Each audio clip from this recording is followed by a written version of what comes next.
Hello, everyone, and welcome to MG28 Talks Tech.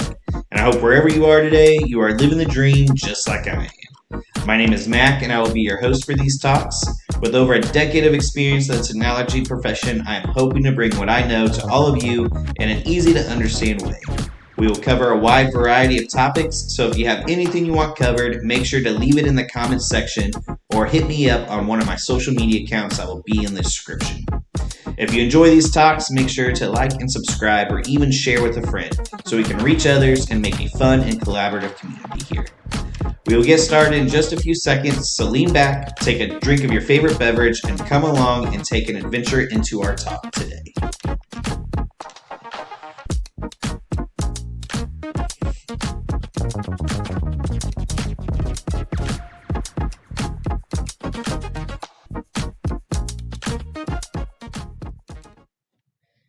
Hey everyone, I hope you had a great Thanksgiving if you celebrate Thanksgiving.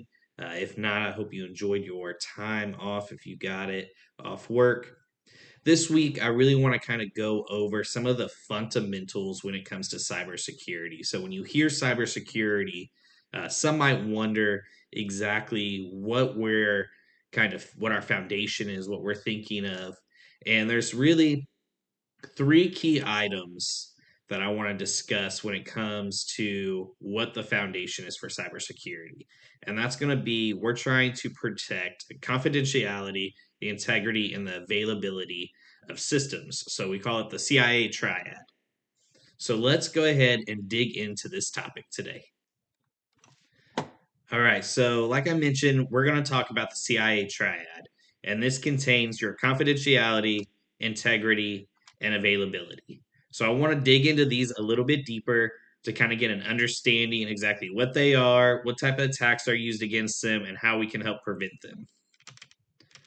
So first, confidentiality. So confidentiality means that we only want those who should and need to be able to see data can. So let's say you're in an HR department, right? And you should be able to see who has direct deposit set up, benefits, and things like that. But somebody in the IT department doesn't need access to all that information. So they shouldn't be able to see it, but the HR person should be able to see it. So, what are some attacks used against confidentiality? Man in the middle attacks is one that is used. And man in the middle is really a way for somebody to insert themselves into emails, text messages, maybe a video call to steal data that they shouldn't be able to see. So let's say you send an email to your friend, right? When you send that email, this person would receive it and be able to steal that information, and then they can send it on to your friend, right? So they're the man in the middle of that communication. So that's where we get that man in the middle attack name from. So another one would be insider threat, which I'll explain here in a second, but increased privileges. So let's say a user has, a privilege to only be able to see uh, if everybody has direct deposit or who has direct deposit. Well, they also want to see what benefits a person has, but they shouldn't have access to that for whatever reason. Maybe there's a separation of duties there. And so they're going to try to figure out a way to get increased privileges, be able to see who has those benefits. Now, if that person works within that company, that is what we call an insider threat. So someone inside the company is trying to do something as an attacker, right? And sometimes this is on purpose, and sometimes it's not. Let's say when we get into integrity, we'll start talking about like changing of data, and someone accidentally deletes a row of data. That would be an insider threat, but it's on accident. So ways to protect for confidentiality would be to initiate or enable multi-factor authentication. Make sure you are classifying and labeling your data. So you might use the Bell Padula model. So I know the DoD is kind of uses that Bell Padula model a lot. And I'll have another video that kind of goes into the different models that do confidentiality, which ones protect integrity more, if you get into the BIBA model, things like that. And make sure you're encrypting your data. That is a confidentiality protection. And make sure you have access control policies initiated. So let's go over to integrity. So we were kind of mentioning this before. So integrity is making sure there's no unauthorized changes to data that occur. So if you have a database set up, right? So a database essentially, kind of if you think of an Excel spreadsheet, and you can put names on the top to say names, social security number, um, employee ID. And then you have that information in those columns, right? So you have your columns and rows. A database kind of works similar to that. That's the easiest way I can think of a visual for you guys. And so we want to make sure that only authorized changes are made to data like that. So attacks against integrity could be removal of data from databases, kind of like what I was talking about a minute ago with insider threats, if this is intentional or not.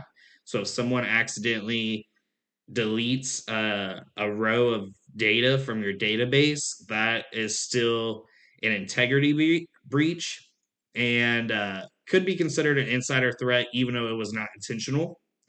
If an attacker is able to get into your logs and then delete logs to erase that they were ever in your system, that's an attack against integrity. So, ways to protect yourself on integrity is employing hashing, which is different than encryption. So, encryption, right, is a two-way change. So, you can encrypt data and then you have a decryption key to where it can actually get the plain text, which is just basically when you type in a Word document, the words or letters that you show, that's plain text. And then encryption, does some movement of that. There's a lot of different encryption models to make it not plain text. So you have your encryption key and then you have your decryption key. And the decryption key basically decodes your encryption to allow you to see the plain text. With hashing, it's only a one-way model. So hashing will change all that plain text up, and there's no decryption, there's no key to unhash that change. So a lot of times you want your passwords to be hashed because you don't want somebody to ever be able to find the plain text for your password. Employing digital certificates and digital signatures. This gets into non repudiation. And what that is making sure that an individual cannot deny an action that was taken. So a lot of times with company emails, you'll see that a digital signature was added to your email. That says that that email came from your email account. So if something happens and this email was the culprit of it, we can say, no, this for sure came from your email account. There's no way for you to deny this because it has a specific digital signature that's assigned to your email. All right, so let's get to availability. This one, I think everybody kind of has a general idea of what this is. Availability is just making sure that you can get to your data or your website. A few years back, and I might be aging myself a little bit, on Christmas Day, PlayStation actually, like the Sony system got hacked, and we weren't able to play PlayStation games. Right? I believe it actually impacted both PlayStation and Xbox. So all these people got PlayStations and Xboxes for Christmas, but they weren't able to use it. This was an availability attack. So this was actually a DDoS attack. So you have a distributed denial of service, which is DDoS, and you have a denial of service attack. So a distributed denial of service attack is where there's so much traffic, and they usually use what's called bots or botnets, and uh, so they use so many computers to send traffic to a system that it overloads the server. The server can't handle the amount of data that's being requested of it.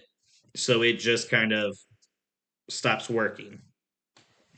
So that is an attack against availability. Now, another attack or issue against availability would be natural disasters, right? So not every attack against one of these foundations or the part of this triad is intentional. So natural disasters could come out and wipe out entire data centers, right? Data centers hold servers and things like that keep systems up. So let's say a tornado goes through and demolishes the data center for a company. Well, that's an availability issue because now that system cannot be up because all the servers are down unless you have redundant systems. That is a way to protect yourself or your company from availability issues. So you can have one of three different types of sites. You can have a warm site, a cold site, or a hot site. The difference here is a cold site is basically, let's just say you have extra servers at a warehouse, but you haven't really put any of your systems on those servers. So you're going to have to completely set that up in the event of a disaster from scratch. Now, a hot site is a site that has the servers and everything's been downloaded. You can immediately switch over to that site with no downtime, right? Hot sites cost a lot more money than a cold site does. So there is a warm site, which is in the middle. So a warm site means you've put some information or some of your systems, maybe just the very critical systems on these servers or, in the site. So you can start to get going, but you haven't done everything. So there's still going to be some setup and some downtime, but it's not nearly as much as a cold site. And it's not going to cost you as much as a hot site. So that's kind of your in between there. So these are really the basics of our foundation for cybersecurity. And this is really kind of what we're looking at when we're trying to help protect sites and what type of attacks are happening. They all fit really within this foundation. So I wanted to make sure I took the time to kind of explain that to you guys. I hope that it does make sense. And if you guys have any questions or want me to explain more on any part of the CIA triad, let me know down in the comments. Of course, we'll answer any of your questions, comments. And if you enjoyed this video or found it useful, make sure you hit the like button and subscribe to the channel. I put out videos every Sunday. If you have any, thoughts about what else you'd like to know about, make sure you hit me up on the comments or on my social media pages that I'll make sure is in the description. All right. I will talk to you guys next week. See you later.